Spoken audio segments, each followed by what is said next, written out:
اسلام میں drop shipping حرام ہے یا حلال؟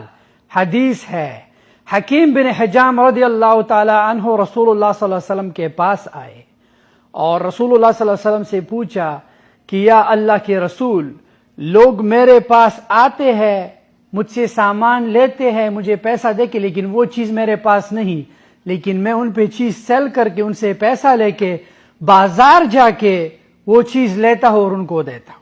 رسول اللہ صلی اللہ علیہ وسلم نے فرمایا کہ وہ چیز سیل مت کرو جو تمہارے پاس نہ ہو۔ اب لوگوں نے یہ حدیث اٹھا کے ڈراپ شپنگ کو حرام قرار دیا، لیکن رسول اللہ صلی اللہ علیہ وسلم نے ایسا کیوں کہا؟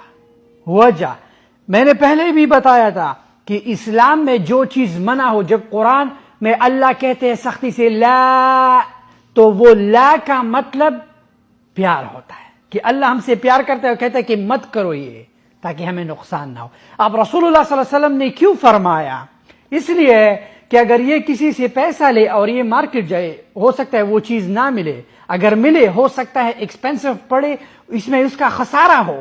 سو لوگوں نے یہ حدیث اٹھایا اور سوچا کہ ڈراپ شپنگ حرام ہے، لیکن ویئر رائٹ دیئر، رسول اللہ صلی اللہ علیہ وسلم مدینہ گئے، مدینہ میں لوگ کھجور ڈیٹ سیل کرتے تھے 2-3 سال پہلے، ایڈوانس بکنگ لوگ کرتے تھے، جیسے کہ ہم ہوٹلز کے لیے بکنگ کرتے ہیں، ٹکٹ کے لیے بکنگ کرتے ہیں، ہر چیز۔ رسول اللہ صلی اللہ علیہ وسلم نے فرمایا کہ جو بندہ ایڈوانس پیمنٹ کرتا ہے اور جب ڈیلیوری ڈیٹ میک شور کہ وہی ڈیٹ ہو، جو وزن آپ نے دیا ہے اور جو پرائس ابھی ایڈوانس میں ہے اس وقت کے حساب سے سیم ہونا چاہیے۔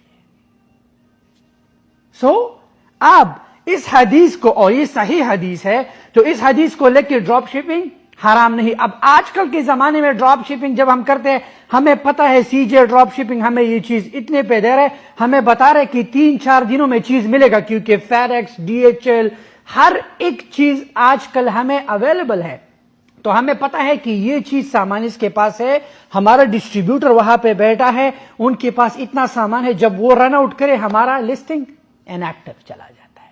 پھر بائر، تو ہمارے پاس ریڈی کمپنی ہے، وہ ہمارے لیے مال بناتے ہیں۔ اب اس کمپنی کا فائدہ کیا ہے؟ ہمیں چیز بائی کرنے کی ضرورت ہے، ہمیں پتا ہے، وہاں پہ پڑا ہے۔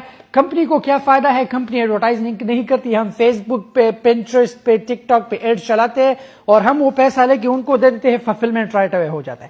آج کل دنیا سمارٹ ہو چکی ہے۔ پرانے زمانے میں لوگوں کے پاس سیل فون تھا، ویسے تو سیل فون بھی حرام ہے۔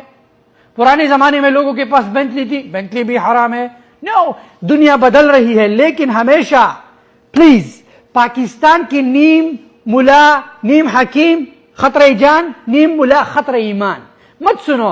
پاکستان کی مولویوں کا کیا کام ہے؟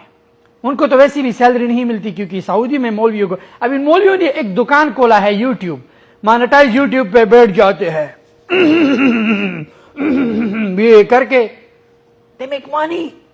تمہیں ڈراتے ہیں، تمہیں جو ہے دنیا سے تمہارا دل انہوں نے برا کیا ہے، بس یہ دنیا 2 دن کی ہے، مت کرو، زیادہ حساب ہوگا۔ نو، مسلمان کے پاس جتنا پیسہ ہوگا اتنا تم طاقتور ہوگے، تم غنی ہوگے، اور جو غنی ہوتا ہے وہ اللہ کو پسند ہوتا ہے۔